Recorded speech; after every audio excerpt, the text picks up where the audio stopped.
My name is Cornelia Davis. I work as a platform engineer at Pivotal on the Cloud Foundry team. Those of you who know me know that I like to go deep into technology, and so that's what we're going to do here in the next 5 minutes. So I've been working on the PaaS for a couple of years, and in the beginning I believed all of those stuff about how it was all about the developer. PaaS was good for the developer, and so on. Since then, though, I've learned in the last few months that I'm actually working on an operations product. So the PaaS is just as important for the operator as it is for the developer. And so I want to talk to you about one of those operator-based features, which is the 4 levels of HA. So number 1, availability zones. When you deploy the Cloud Foundry Elastic Runtime, you can deploy the DEAs across different availability zones. Then, when your users deploy applications to the PaaS, so now the application developer or the application operator is pushing that application, when you have more than one instance, will be evenly distributed across those availability zones. We take care of that for you in the PaaS. Now, if one of those availability zones goes down, of course, you've still got application instances that are serving traffic. That's number 1. Now, number 2, what happens if another instance goes down? It's not an AZ, but an instance of my app goes down. I wanted 2 instances, but now I only have 1. How does that work? What do we do to compensate for that?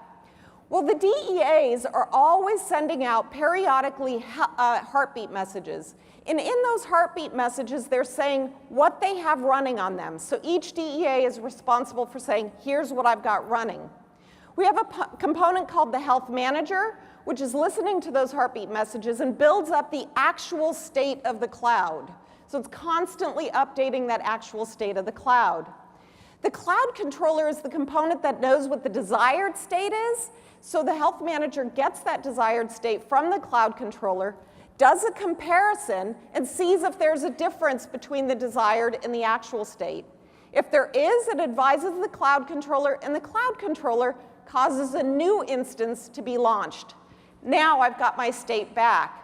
The last thing that it does there is another operator feature in that the router is automatically updated. So you don't have to update the router after that new instance has been deployed. So those 2 were in the Elastic Runtime. Now, when we move down into the BOSH layer, we have a number of other things. You might say, well, that Health Manager is pretty important in the Elastic Runtime. What happens if the Health Manager goes down? Well, we're actually monitoring all of the processes that are running on the virtual machines in the Elastic Runtime.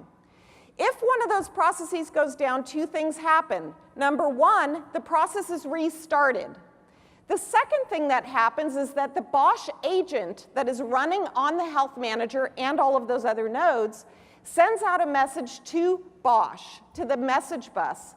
The Health Monitor, not to be confused with the Health Manager that's in the Elastic Runtime, picks up that alert and can send out things like pages, emails, and send things up into monitoring software.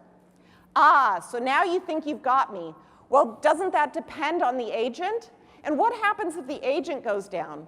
Well, in a pattern that we're familiar with here, you'll see that the agents, they're all sending out heartbeat messages as well. They get picked up by the Health Monitor that's in BOSH, which checks that against the desired state, which it retrieves from the BOSH director.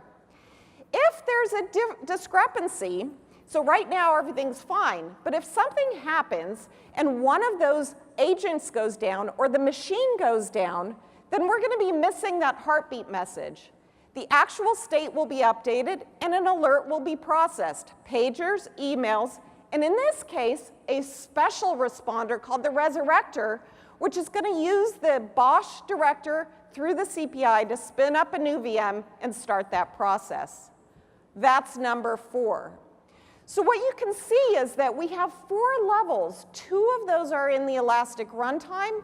2 of those levels are down in BOSH.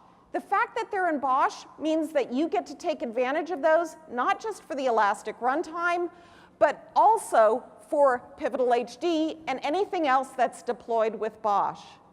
If this lightning talk was too slow for you, I invite you to take a look at this blog. We do the same thing in less than 28 seconds.